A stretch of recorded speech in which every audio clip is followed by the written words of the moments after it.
अंग्रेजों के इस कानून को बदलने वाले, नए कानून बनाने वाले इन तीनों बिल लाने के लिए मैं गृह मंत्री अमित शाह जी को बहुत बहुत धन्यवाद करती हूं। इस एक्ट को बदलने के लिए मैं आपसे आग्रह करती हूं। अमित शाह जी के बारे में मैं कहना चाहूंगी, जो कहते हैं वो करते हैं, लेकिन जो नहीं कहते हैं जरूर करते हैं। अध्यक्ष जी, बहुत बहुत आभार। ये जो तीनों नए बिल गृह मंत्री जी द्वारा लाए गए हैं, भारतीय न्याय संहिता, भारतीय नागरिक सुरक्षा, भारतीय साक्ष्य बिल, इन तीनों पर मैं समर्थन करती हूं और इसी पर मैं बोल रही हूं। महोदय, सेंचुरीज ओल्ड जो कानून Indian penal code 1860, the code of criminal procedure 1973 and the Indian evidence act 1872 आज इस न्यू इंडिया में बिल्कुल इररेलेवेंट है।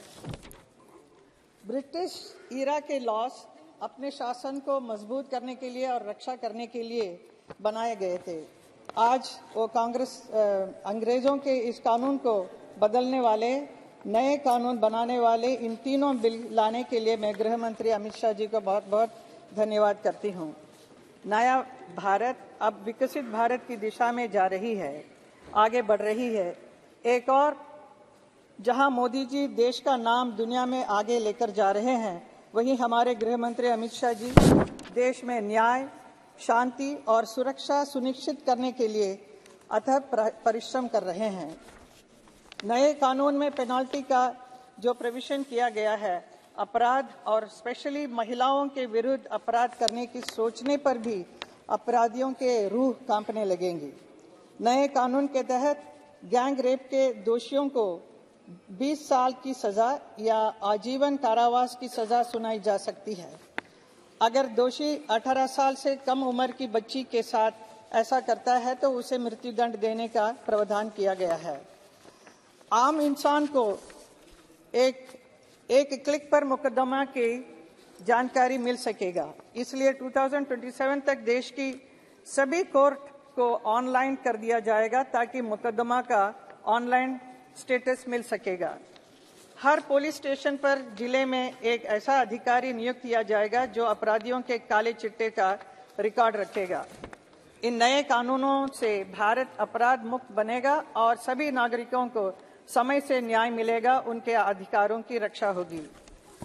मैं हमारे गृह मंत्री अमित शाह जी से आग्रह करना चाहती हूँ, कुछ कहना चाहती हूँ। भारत की महान परंपरा में हर जीव को ईश्वर के साथ जोड़कर देखा जाता है। हमारे संविधान के आर्टिकल 51A में कहा गया है कि हर जीवित प्राणी के प्रति सहानुभूति रखना भारत के हर नागरिक का मूल कर्तव्य है। अभी पूनम महाजन जी भी इसी बात के बारे में कहा था। लेकिन जानवरों के साथ बहुत क्रूरता बढ़ती जा रही है। ऐसी घटनाएं अभी बहुत ही देखने को मिलता है।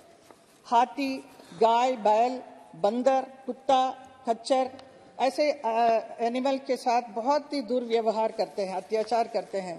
खास तौर पर पेट एनिमल्स को घर में रखकर भी उसके साथ ऐसे व्यवहार करते हैं कि बहुत ही दुख होता है। हम एनिमल लवर्स को we feel absolutely very sad about it. तो ये इसलिए हो रहा है कि इसके ऊपर कोई स्ट्रिक्ट कानून नहीं होने की वजह से जो 63 इयर्स के पहले जो कानून बनाया था उसके हिसाब से 50 या 100 रुपीस पेनाल्टी लगता है जो ये क्रूरल्टी करते हैं एनिमल के ऊपर, इनके ऊपर। लेकिन इस एक्ट को बदलने के लिए मैं आपसे आग्रह करती हूँ। जानवर अपने अधिकार तो नहीं मांग सकते, हम ही लोग उनके लिए बात कर सकते हैं। मैं पार्लियामेंट में भी इस विषय को पहले भी उठाया था और पार्लियामेंट के बाहर भी मैं पेट ऑर्गेनाइजेशन के साथ जुड़ी हुई हूँ। प्रधानमंत्री जी को भी मैंने चिट्ठी लिखी है। मैं गृह मंत्री जी से कहना चाहूंगी कि जिस प्रकार सिटीजन्स के राइट्स को प्रोटेक्ट करने के लिए, जस्टिस इंश्योर करने के लिए, क्राइम फ्री भारत के लिए नए कानून लाए हैं, उसी प्रकार एनिमल के राइट्स को प्रोटेक्ट करने के लिए, जस्टिस इंश्योर करने के लिए और crime against animal free Bharat के लिए prevention of cruelty to animal act 1960 में बदलाव कर एक नया एक्ट लाया जाए ताकि एनिमल के खिलाफ क्रूयल्टी पर रोक लगे। अमित शाह जी के बारे में मैं कहना चाहूंगी, जो कहते हैं वो करते हैं, लेकिन जो नहीं कहते हैं जरूर करते हैं। भारत की एकता और अखंडता के लिए, भारतवासियों की सुरक्षा, न्याय और कल्याण के लिए अमित शाह जी का जो समर्पण है, परिश्रम है, उसका ही परिणाम है कि आज हम प्रभावशाली भारत देख रहे हैं। मोदी जी और अमित शाह जी के नेतृत्व में इतना मैं कहूंगी, लहराएगा तिरंगा अब सारे आसमान पर, भारत का ही नाम होगा सबकी जुबान पर, ले लेंगे उसकी जान या खेलेंगे अपनी जान पर, कोई जो उठाएगा आंख हिंदुस्तान पर।